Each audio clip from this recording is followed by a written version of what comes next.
Dear student, UP DElEd के चतुर्थ semester का सामाजिक अध्ययन विषय से एक चैप्टर 1857 का सैनिक विद्रोह के बारे में विस्तृत जानकारी छोटे से वीडियो में उपलब्ध कराने के लिए इस वीडियो में उपस्थित है। तो 1857 का सैनिक विद्रोह, यह 1857 में हुई थी। सैनिक विद्रोह इसलिए कहा जाता है क्योंकि यह सैनिकों द्वारा अंग्रेजी प्रशासन के विरुद्ध विरोध किया गया था, विद्रोह किया गया था। तो इसे स्वाधीनता का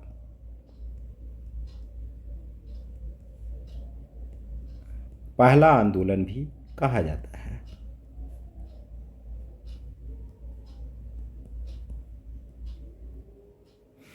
तो यह किसके विरुद्ध हुआ था? सैनिकों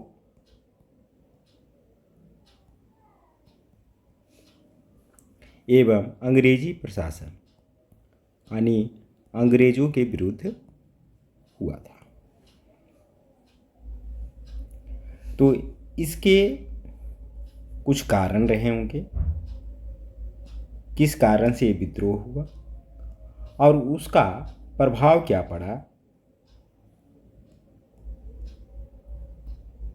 इन दोनों चीज़ों के बारे में अगले स्लाइड में हम देखेंगे। तो याद रखिए, 1857 का विद्रोह को सैनिक विद्रोह, सिपाही विद्रोह, स्वाधीनता का पहला आंदोलन इत्यादि नामों से जानते हैं। यह किसके बीच हुआ था? सैनिकों एवं अंग्रेजों के विरुद्ध हुआ था और इसके कारण का चर्चा अगले स्लाइड में करते हैं।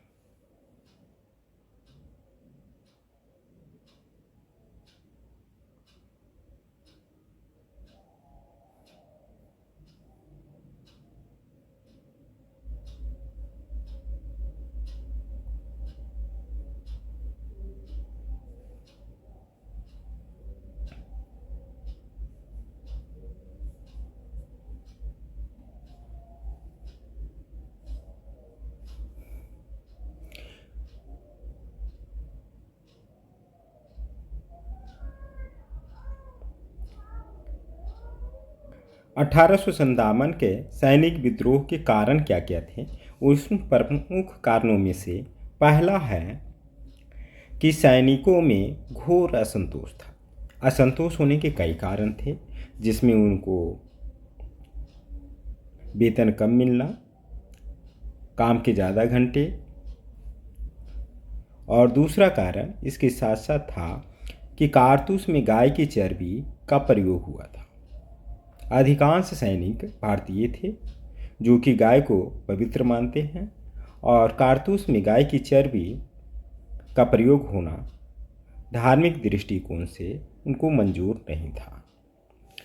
ये दूसरा कारण था। तीसरा कारण था कि अंग्रेजी प्रशासन का अंग्रेजों के दमनकारी नीति, जो प्रशासन की नीति थी वह भारतीयों पर कुछ और था, अंग्रेजों के विरुद्ध कुछ और था।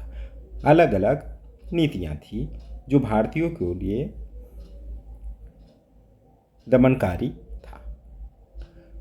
तो यह सैनिक विद्रोह का कारण बना। इसके साथ साथ ही चौथे नंबर पे भारतीय उद्योग धंधों, ज़्यादा उद्योग धंधे तो थे नहीं, छोटे छोटे जो उद्योग थे उसका भी उन्होंने विनाश कर दिया, बंद करवा दिया। तो ये चार प्रमुख कारण थे 1857 के सैनिक विद्रोह का कारण बना।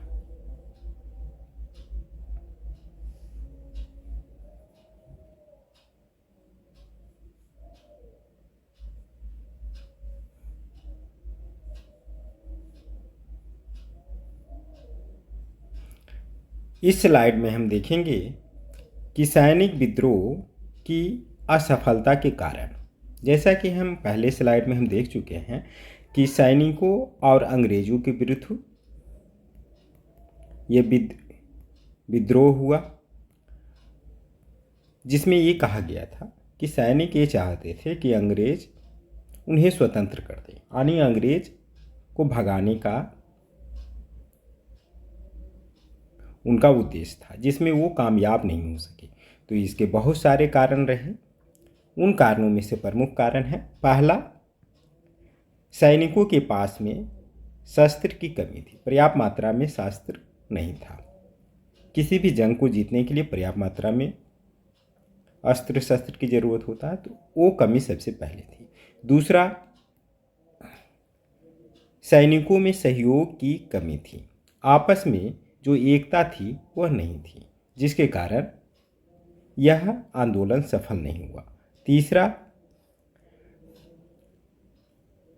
यहाँ के उस समय जो राजा एवं जनता प्रजा थी उन्होंने भी सहयोग नहीं किया, क्योंकि सैनिक जो थे अंग्रेजों की दमनकारी नीति के चलते अक्सर लोग जनता को प्रताड़ित करते रहते थे, इसलिए जनता भी उससे क्षुब्ध थी और उन्होंने इस विद्रोह में, सैनिक विद्रोह में उनका साथ नहीं दिया।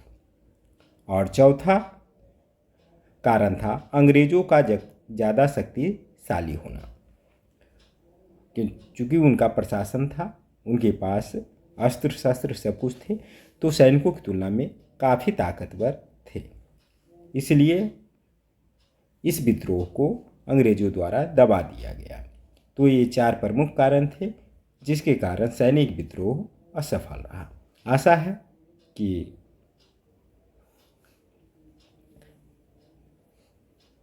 सामाजिक अध्ययन का ये चैप्टर आपको भली भांति समझ में आ गया होगा। इसमें प्रश्न ऐसे ही पूछे जाते हैं ऑब्जेक्टिव का, जैसे 1857 के विद्रोह को क्या कहा जाता है, ऑप्शन में दे देगा सैनिक विद्रोह, सिपाही विद्रोह, स्वाधीनता का पहला संग्राम या सभी। इस तरीका का रहेगा। सैनिक विद्रोह के कारण के बारे में कह दिया जाएगा, पूछा जाएगा सैनिक विद्रोह की असफलता के कारण बताएं, तो इन सारे को आप लिख सकते हैं। इसमें एक चीज़ खास ध्यान देने वाली बात होती है कि जितने भी बाज़ार में गाइड, सहायक पुस्तकें उपलब्ध हैं, उसमें छोटे छोटे प्रश्नों को बड़े बड़े उत्तर दिए हुए रहते हैं, जबकि आपका जब क्वेश्चन पेपर, प्रश्न पत्र मिलता है उसमें लिखा हुआ रहता है कि जो 1 मार्क्स का क्वेश्चन है उसको अधिकतम 30 शब्दों में दे और जो 2 मार्क्स का है उसको अधिकतम 50 शब्दों में दे।